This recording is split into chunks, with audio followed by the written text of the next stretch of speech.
without further ado, let's go ahead and talk about JJ Redick, new coach for the Lakers. Exactly what are his schemes? What's his plans for the team? How is he going to give the Lakers something different than what they previously had in previous years?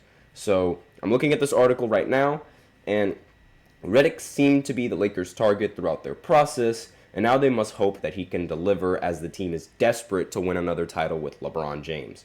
So, although Redick is an unknown head coach, like his first ever coaching job, Redick has spoken at length on broadcasts and in his podcast about the importance of three-point shooting and spacing, and he'll likely be implementing those concepts into his offensive scheme. So, Redick said, I think it's a little more nuanced than just saying it's 5 out and every team is different. Again, in the NBA, you want to maximize spacing. That's what it comes down to. So for Denver, they want to score in the paint, so when they go 5 out, it's to get to the paint. And what they rely on is, let's say the ball goes here, now Jokic has it here. We're just going to cut. This could be a pin down. This could be a rip screen. That's Aaron Gordon going to the basket. I think when people say, oh, everybody's just spaced 5 out, and people think it's like this guy going to his bag every single time and jacking a 3. That's not what it is. And I believe that quote is sort of a reference to James Harden and the Houston Rockets and how they handled the 5 out situation. They were one of the first teams to implement the 5 out in a small ball type of lineup where everybody was spaced out and most of the paint, if not the entirety of the paint, was completely opened up. And one thing that I will say is that this concept of spacing, I am all for it. Like, I am a big fan of teams that run a 5-out set, teams that know how to run a 5-out set with all of the players around you. Like, in this league, you need spacing, and I feel like that is something that previous Lakers coaches just did not understand, especially Darvin Ham with his time trying to coach Westbrook and every other time before that, because the lineups that would be ran with the Lakers, there would be 2 or 3 people in the paint at some times. Most of the time it's 2, and it would obviously impact LeBron's success at the rim and everybody else's success at the rim, because now they have to worry about a defender inside. Not only do they have to worry about the defender guarding him, they also have to worry about the defender playing help defense because the spacing on the Lakers was so atrocious. And I felt like the spacing was one of the biggest problems with the Lakers offense that for some reason just never changed. Now that with JJ Redick being the coach and trying to implement that into the offense, I'm actually very, very excited to see how it's going to run.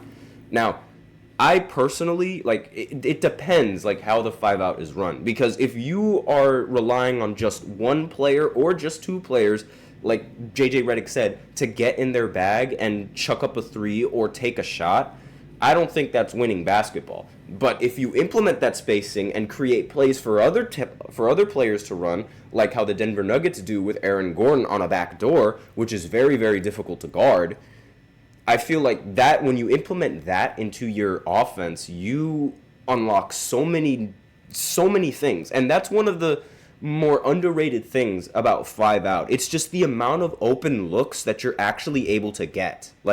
It's very staggering because a lot of people in the NBA, they try to put more effort on offense. Therefore, the effort on defense is going to be a little bit less because, they're trying to save their energy on offense, meaning that the rotations aren't going to be there every single time or as many times as you expect, leading to so many open looks. People forget just how many open shots the Houston Rockets in 2020 were actually able to get while they were rolling with Russell Westbrook and James Harden. That offensive style of play opens up a lot of things. It's just the big problem with it is when you rely on 1 or 2 players a little bit too much when running that offensive style. And I feel like JJ completely understands that and would implement several other things into the offense if they do end up running a 5-out. I'm really excited to see how this will play out if he does implement this into into the lineup, because LeBron and his IQ and the way that he plays the game and the amount of attention that he brings to the painted area, it's only going to drastically improve his already amazing playmaking. Not to mention how many open looks LeBron is actually going to be able to get at the basket now that he only has to worry about one defender, the defender that's in front of him. And ain't nobody can guard LeBron. Let's be real. Nobody can guard LeBron. It's really difficult to guard LeBron, especially when he has a head full of steam running to the basket. Very, very difficult to stop.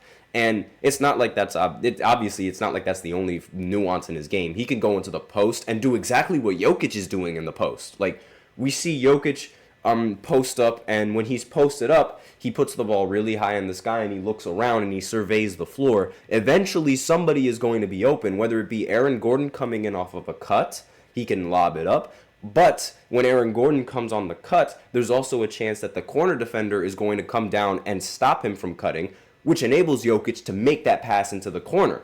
That is something that LeBron can easily do, and something that LeBron has been doing for years, reading the defense before the defense actually reacts. And it could fit very, very well. So with how the article continues, I'm just going to continue. There is a misconception that 5-out offense exclusively means shooting threes, but as Redick points out, it's much more than that, and to that I 100% agree. When Russell Westbrook and James Harden were running the 5-out, Russell Westbrook's three-point attempts were less than 1, meaning that the only shots that Russell Westbrook was even attempting was inside the arc, and a majority of those shots were actually inside the paint, where he completely excels at.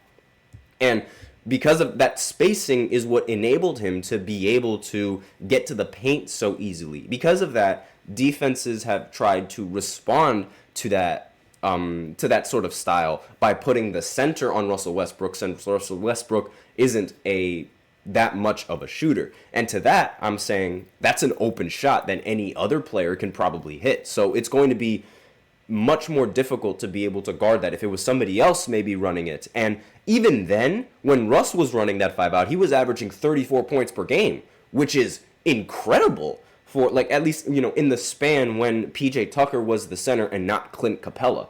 So I really think that this offensive style has huge potential for the Lakers and this lineup, and they definitely need a refresh and a reset button on how they operate in the spacing department, because their spacing for several years has been very, very bad and very inconsistent. And it's like, what are you doing? That's usually what I say whenever I watch the Lakers. I'm like, why is there so many people in the paint? Space out. It was a big problem when Westbrook was on the team, and part of the reason why the Westbrook situation didn't work. The other part of it was because Westbrook just wasn't playing as well as he should. But half of the game was essentially just the lineups not working for him. And one person who believes JJ Redick will succeed in his new role as the coach with the Lakers is actually Coach K. And he coached Redick in college, and the two have remained close ever since. So the fact that Coach K really thinks that he's going to succeed with the Lakers should say a lot, because Coach K is like a living legend in the basketball world. Not only does he coach one of the best not only has he coached one of the best college programs in the history of college programs, but he also coached the Redeem team for the Olympics. It's absolutely amazing. So, and before I end off this segment, there is somebody in the chat, Anthony Manzano. What's up?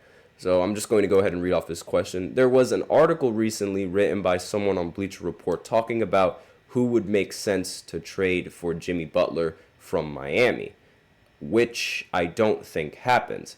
And one of the favorites were the Lakers, but do you think they really have enough young players to draft picks for Jimmy Butler? No, they do not.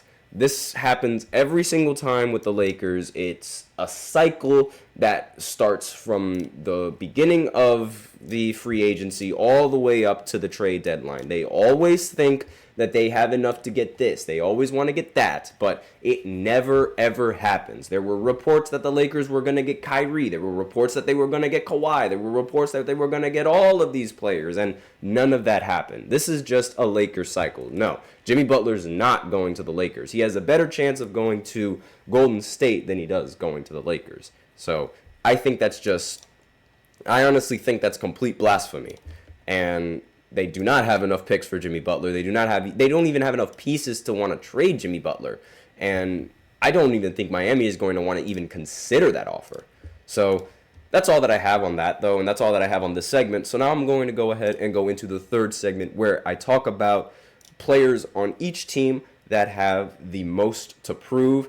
I started this segment yesterday, and we went up to, I believe it was the Detroit Pistons. So now we're going to move on with the list, and I'll be right back after this short break, so be sure to stay tuned. Looking for your daily fix of sports talk without having to pay for it? GSMC Sports Network is available on YouTube. Just search GSMC Sports Network. Get your fix of daily sports talk shows on YouTube, absolutely free. NFL, college football, NBA, MLB, MMA, UFC, fantasy football, and so much more.